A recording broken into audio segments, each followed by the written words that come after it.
Creo que una élite de personas, junto con las compañías que dirigen, han conseguido controlar no solo nuestra energía, el suministro de alimentos, la educación y la sanidad, sino cada una de las facetas de nuestra vida. Y lo hacen controlando el mundo de las finanzas, pero no crean más valor, sino que en realidad controlan la fuente del dinero.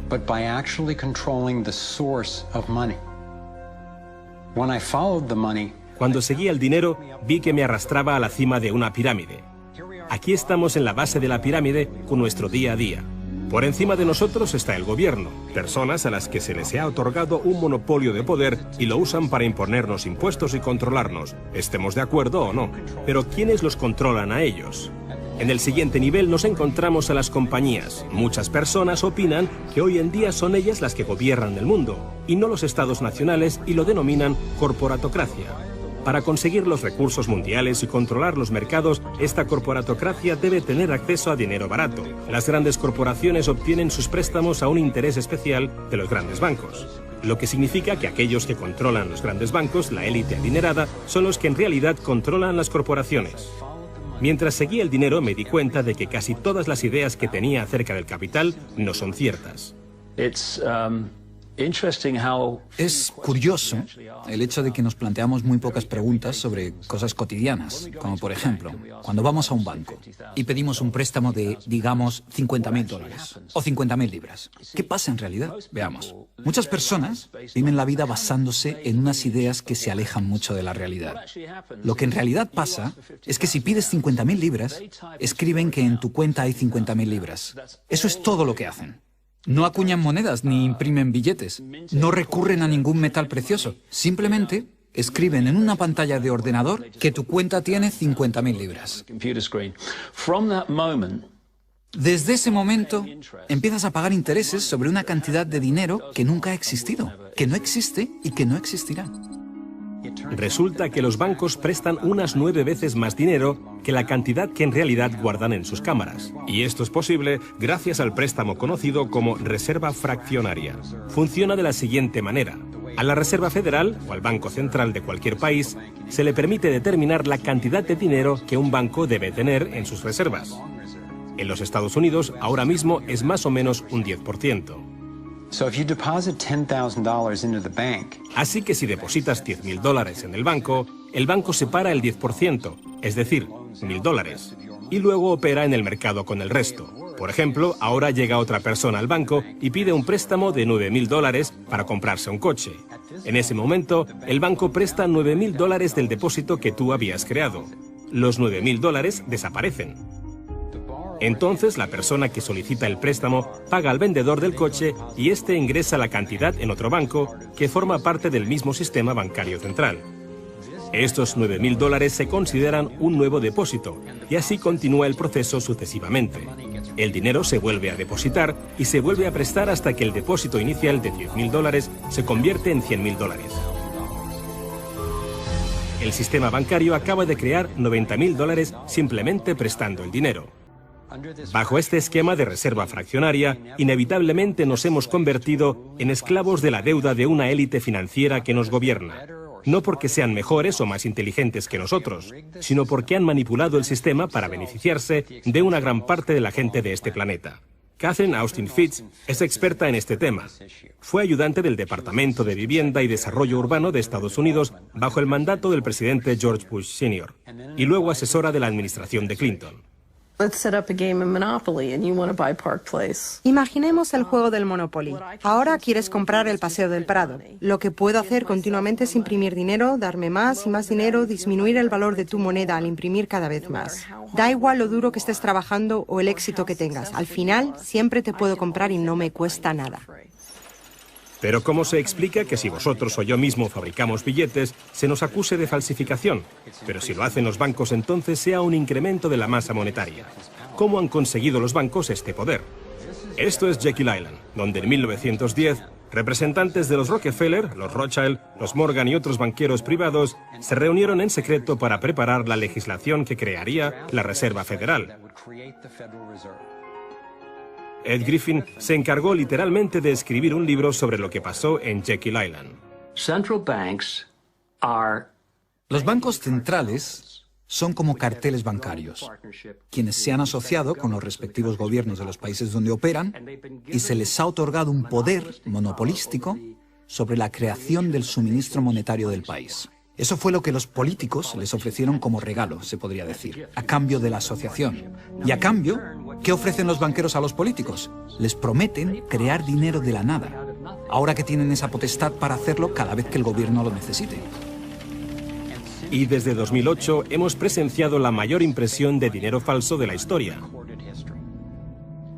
La prestidigitación financiera disfraza los costes, esconde a quien debemos culpar y nos deja como esclavos de la deuda trabajando para pagar las facturas. Me ha chocado el hecho de que en el mismo año en que se creó la Reserva Federal, en 1913, se creara también el Servicio de Impuestos Internos, y desde entonces se estableció el impuesto sobre la renta. Así que todos nosotros tenemos que pagar la deuda de los políticos con intereses a los banqueros. El problema es que tenemos un sistema bancario privado y centralizado en los Estados Unidos, disfrazado de sistema público. Si buscas en la guía telefónica de aquí de Washington, en el área de DC, si buscas por la Reserva Federal, en las páginas azules gubernamentales, ahí no aparece nada, sino que aparecen las páginas blancas, justo al lado de Federal Express. Es un banco central y privado. Tenemos un banco privado que imprime dinero en beneficio del Tesoro. La Reserva Federal imprime dinero en un sistema basado en la deuda, que crea escasez, pero coloca a un grupo de privilegiados en una posición en la que tienen acceso a todos los datos sobre la economía, mientras que nosotros continuamos en la ignorancia. Así que tenemos a un pequeño grupo de banqueros que entienden los datos de cómo funciona el dinero en la economía y se les proporciona la habilidad de imprimir dinero de manera que se sigue protegiendo a los privilegiados mientras que el resto nos hundimos. Así que tenemos a la Reserva Federal, una corporación privada con el monopolio de crear dinero, pero sin tener que rendir cuentas y que además está apoyada por el gobierno con el monopolio de la fuerza. Han engañado al país haciéndole creer que la Reserva es una institución que ayuda a estabilizar la economía y que no depende de la política. Pero de hecho, en ya casi un siglo de existencia, la Reserva Federal ha hecho justo lo contrario. Desde que se puso en marcha, nos han robado a través de la inflación y el poder adquisitivo del dólar ha disminuido más de un 97%. Y la diferencia entre ricos y pobres deja claro que el dinero va a parar a manos de unos pocos. Solo 16 años después de que la Reserva Federal accediera al poder, los Estados Unidos sufrieron la Gran Depresión. En mi investigación he descubierto que antes de que se produjese el crack del 29, la élite de banqueros sacó su dinero del mercado. Después del crack, usaron ese dinero para comprar todas las acciones baratas y los bancos en quiebra más pequeños por poco dinero. Entre los banqueros que consolidaron su fortuna de esta manera, encontramos a los Rothschild, los Rockefeller y los Morgan. Un caso similar sucedió con el colapso financiero de 2008, en el que de nuevo se volvían a beneficiar los mismos banqueros. En los años previos al colapso, los mayores bancos, incluyendo Bank of America, Citigroup y Chase, todos ellos controlados por los Rothschild, los Rockefeller y los Morgan, se forraban y comerciaban con préstamos basura cuyo dinero sabían que no iban a poder recuperar. Es como colocar unas naranjas podridas en una caja y venderlas como si fuesen de la mejor calidad. Los que habían embalado ese producto sabían que tarde o temprano alguien abriría la caja y vería que no contenía nada de valor, ya que al fin y al cabo ellos habían empaquetado dichas cajas. Cuando las naranjas podridas, lo que conocemos como créditos basura, los derivados y las coberturas por incumplimiento crediticio se descubrieron finalmente, acabó por afectar a todo el mundo. La gente empezó a perder sus casas, trabajos, negocios y fondos de jubilación. Mientras tanto, los grandes bancos, que fueron los que en realidad crearon el problema, fueron los únicos a los que rescataron. ¿Y eso por qué? ¿Por qué iba la Reserva Federal a dar a los bancos billones de dólares aunque la mayoría de los estadounidenses estuviera en contra de que los rescatasen? ¿Y por qué no ayudaron a los más necesitados en vez de ayudar a los que perpetraron el colapso financiero? Mi investigación me llevó a la conclusión de que las mismas personas que crearon la Reserva Federal, los Rothschild, los Rockefeller y los Morgan, todavía la controlaban y utilizaban esta estructura para salvarse a nuestra costa. Muchos de los bancos creados siguen siendo el lobby más poderoso del Capitolio de los Estados Unidos, y ellos sinceramente son los dueños del lugar. Estoy convencido de que el reciente colapso financiero de 2008 fue el resultado de un esquema de inflar y tirar orquestado, diseñado y ejecutado por los grandes banqueros para consolidar sus fortunas y su poder. David Icke nos explica cómo ve los denominados ciclos comerciales de la Reserva Federal. Fase 1 es como lanzar el sedal. Fase 1, colocas un montón de dinero, unidades de intercambio en circulación. Para ello, bajas los intereses y concedes muchos préstamos. Esta es la parte del ciclo que denominamos boom. Como hay muchas unidades de intercambio en circulación, hay un montón de dinero que cambia de manos, que genera una gran actividad económica.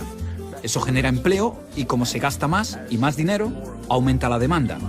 Así que las compañías solicitan más créditos de dinero recién salido del horno para aumentar su producción. La gente coge confianza a su rutina. Pues resulta que trabajo para tal compañía y tienen muchos pedidos. Funciona de maravilla, tengo trabajo asegurado. ¿Y sabes qué? Estoy pensando en comprar una casa más grande. Luego empiezan a cambiar. Lo que hacen es tirar del sedal. Suben los tipos de interés. Ahora, cada vez hay menos personas que consiguen los créditos porque las condiciones de concesión se han endurecido. Y también, al aumentar los tipos de interés, una gran parte del salario de las personas se destina a pagar esa subida de los intereses y no al consumo. De repente, ya no hay tanto dinero en circulación y, por tanto, se compran menos cosas. Los beneficios de las compañías empiezan a disminuir, empiezan a reducir los puestos de trabajo y algunas comienzan a cerrar. La gente pierde sus trabajos. Ya no pueden pagar las hipotecas de esas grandes casas que se habían comprado cuando todo iba bien. Ahora los bancos empiezan a recoger el sedal, porque mientras la gente se declara en bancarrota, tanto las compañías como las personas, los bancos se quedan con las fortunas que sí que son de verdad.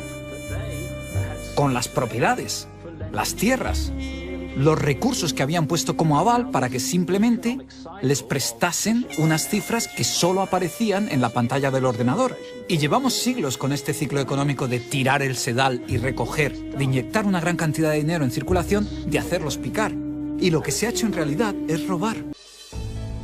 A nivel internacional, los bancos centrales utilizan el Banco Mundial y el Fondo Monetario Internacional para hacer más dinero mientras explotan los recursos de aquellos países a los que les prestan dinero y con este proceso acaban llevándolos a la bancarrota. El Banco Central de los bancos centrales es el banco creado por los Rothschild, el Banco de Pagos Internacionales. La élite se está posicionando para controlar el acceso a prácticamente todo lo que necesitamos para sobrevivir. Da igual a qué parte del mundo vayas, porque el dinero está controlado por el sistema bancario. Ellos deciden si la gente come o no come. ¿Quién se convierte en multimillonario y quién sobrevive con menos de $1 al día? El que controla el dinero, controla el mundo. Y muy pocas personas controlan el dinero.